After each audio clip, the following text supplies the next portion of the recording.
Iprito ko muna yung tokwa. Bali, 2 pirasong tokwa na hiniwa ko lang na maliliit pa cubes.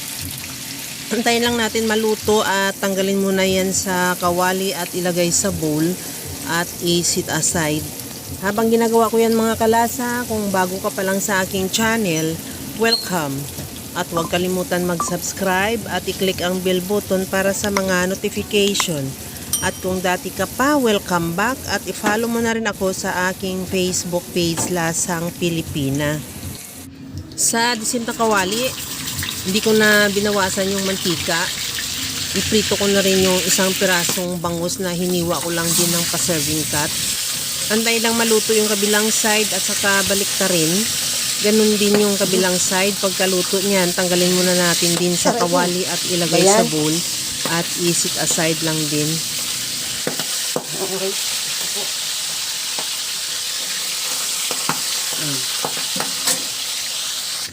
Sa disim na kawali, binawasan ko na yung mantika. Nagtira lang ko ng konti para igisa natin sa ating bawang. At gisahin ko na lang din yung bawang hanggang sa maglabas ng aroma. At isunod ko na rin yung sibuyas. The same process, ihalo hanggang sa maluto lang din yung sibuyas. At maglagay na rin ako ng kamatis. Ihalo lang din hanggang sa maluto yung kamatis. Okay na tong kamatis. Maglagay na ako ng asin at paminta. Lagyan ko rin ng oyster sauce.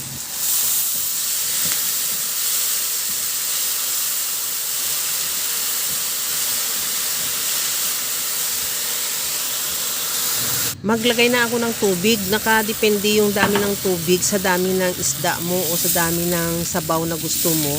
Ako konti lang sabaw na gusto ko, kaya 1 cup lang. At antayin lang makulo. Pagkakulo, ibalik ko na ulit yung pinirito kong bangus para magkaroon na rin ng timpla ng bangus, yung lasa ng bangus yung ating sabaw. At isunod ko na rin ilagay yung piniritong tokwa.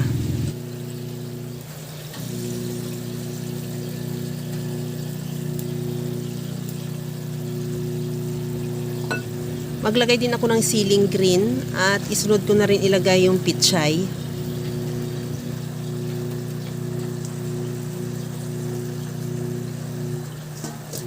Ihalo lang hanggang sa maluto lang din yung pichay.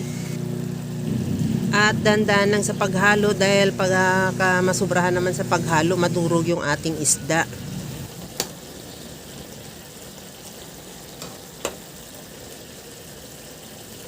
Tikman ko na rin kung okay na yung timpla ng ating sabaw. Okay na rin sa akin, pero kung halimbawa medyo kulang pa, pwede ka maglagay ng mga seasoning or magdagdag ka ng asin o kung ano man ang kulang sa timpla mo. At okay na yan, ready to serve na. Kaya mga kalasa, kung nagustuhan mo yung ating video, please like na lang at pakishare na rin sa inyong mga friends. At kung bago ka pa lang sa aking channel, subscribe na at i-click mo na rin ang bell button para sa mga notification. Okay na to. Hanggang sa muli mga kalasa. Thank you for watching. Bye-bye.